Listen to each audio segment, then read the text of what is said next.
अस्सलामुअलैकुम वरहमतुल्लाहि ताला वबरकातुहू। हेलो नाज़रीन, आप सब लोग कैसे हैं? खैर वाफ़ियत से होंगे। अल्लाह आपको खुश रखे, साद व आबाद रखे। नाज़रीन, मैं आपका भाई क़ासिम अख्तर और आप देख रहे हैं अपना यूट्यूब चैनल रज़ा ऑफिशियल YK। तो नाज़रीन, मैं आपको एक ऐसा बयान सुनवाने के लिए जा रहा हूँ जिसमें कि मुफ्ती हम्माद रज़ा साहब ने कितना अच्छा और कितना खूबसूरत अपनी कौम के लिए मैसेज दिया है, अपनी कौम को मैसेज दिया है कि मज़ारों पर उर्स के मौक़े पर क्या करना चाहिए, क्या नहीं करना चाहिए। तो आप मेरे चैनल पर नए हैं तो चैनल को सब्सक्राइब, वीडियो को लाइक शेयर ज़रूर कर दें और वीडियो को मुकम्मल देख कर जाएँ, वीडियो को बीच में ना छोड़ें।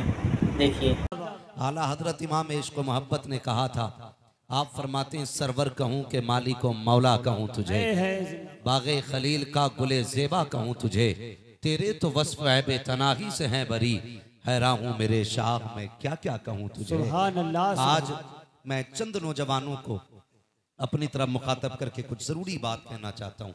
कोई यहाँ ये सोच के न बैठे आज मौलवी हमें राज़ी करके जाएगा, हमें खुश करके जाएगा।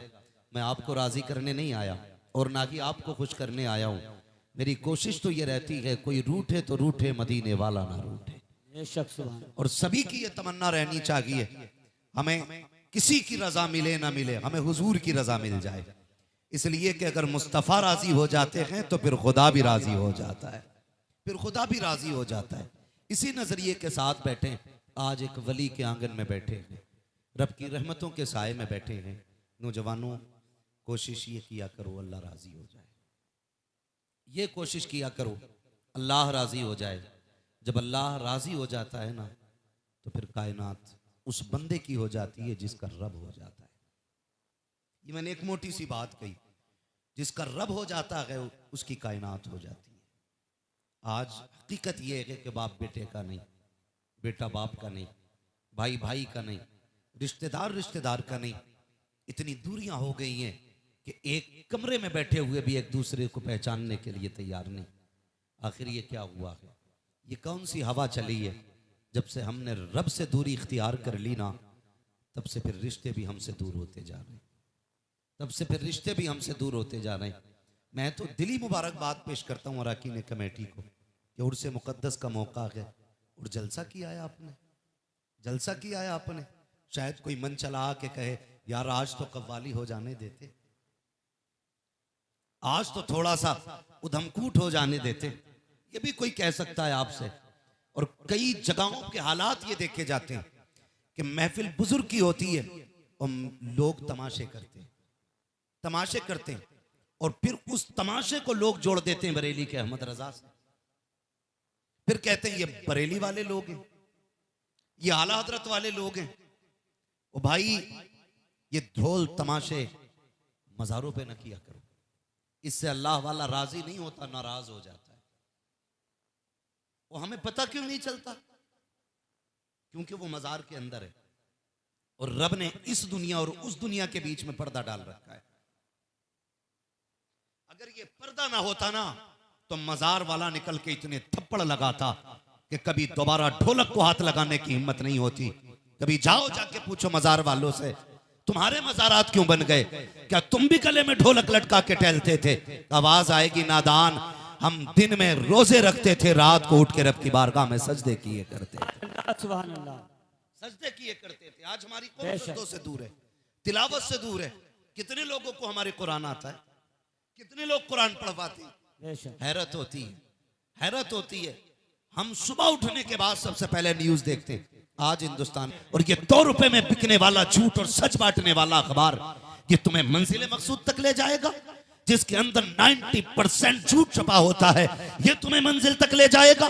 तुम्हारी मंजिल मकसूद के लिए तुम्हें कुरान दिया गया था, मुस्तफा का फरमान दिया गया था। सुबह उठने के बाद मुसलमान को अखबार की तरफ नहीं जाना था, अलमारी में रखे हुए कुरान की तरफ जाना था। अखबार पढ़ते ना पढ़ते कुरान उठाते, उसकी तिलावत करते। खुदा की कसम, अखबार पढ़ोगे झूठ हासिल होगा, कुरान पढ़ोगे रहमतें आएंगी। अखबार पढ़ोगे तबाह हो जाओगे, कुरान पढ़ोगे आबाद हो जाओगे। अखबार पढ़ोगे ये महफिलें तुम्हारी होंगी, कुरान पढ़ोगे कायनात तुम्हारी हो जाएगी। नारे तकबीर, नारे रिसालत, नारे गौसियत, सरजमीने करसोला, नारे तकबीर, अजहरी कमेटी, नारे तकबीर, जिंदाबाद जिंदाबाद, सुभान अल्लाह सुभान अल्लाह। भाई हमारी कौम के हालात हैं, रोना आता है इन हालात को देखने के बाद। हम किधर जा रहे हैं? पहले खानकाहों का मतलब ये होता था कि जो लोग बुजुर्गों के पास जाते थे ना, बुजुर्ग उनके दिल साफ करते थे, दिल साफ करते थे। अगर गुनाह है, काला हो गया है दिल, तो बुजुर्ग निगाह डाल के दिल को सुथरा कर देते थे, दिल चमकने लग जाते थे। ये बुजुर्गों के काम थे। लेकिन अब कोई मसला नहीं, खत्म। आप जाइए तो ये बताइए मुसाफे में क्या दे रहे हैं? आप आए हैं तो बताओ कितने की रसीद कटवाने आए? और पीर आया है तो हम भी चाहते हैं कि मुरीद इसलिए हो जाएं ताकि मुर्गी टाइम पे अंडे दे, भैंस दूध न दे तो पीर साहब से दुआ कराएं। इसी मकसद के लिए मुरीद हो रहे हैं। और पीर साहब के पास जाके कह रहा, जी दुआ कर दें, 3 ट्रक हैं, अल्लाह 4 करा दे। 3 मंजिल बन गई है, कोठी अल्लाह करे 5 हो जाए, पीर साहब दुआ कर दे। तो यहीं तक बस रह गए हमारे सिलसिलों का काम।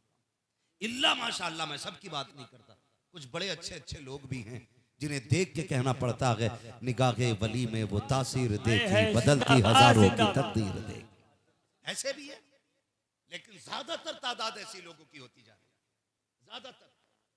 और हकीकत बात ये, पहले बुजुर्गों की बारगाह में जाते थे ना, तो वो दिल पढ़ लेते थे, दिल पढ़ लेते थे, और वो समझ जाते थे आने वाला क्यों आया है, किस नजरिए से आया है, वो जानते थे। आज के हालात ये हैं, जितना पक्का मुसाफा होगा उतना ही लाडला मुरीद होगा। ये सीधी बात है। आप जितना ज्यादा मुसाफा कर लेंगे उतने ही पीर के चहीते हो जाएंगे।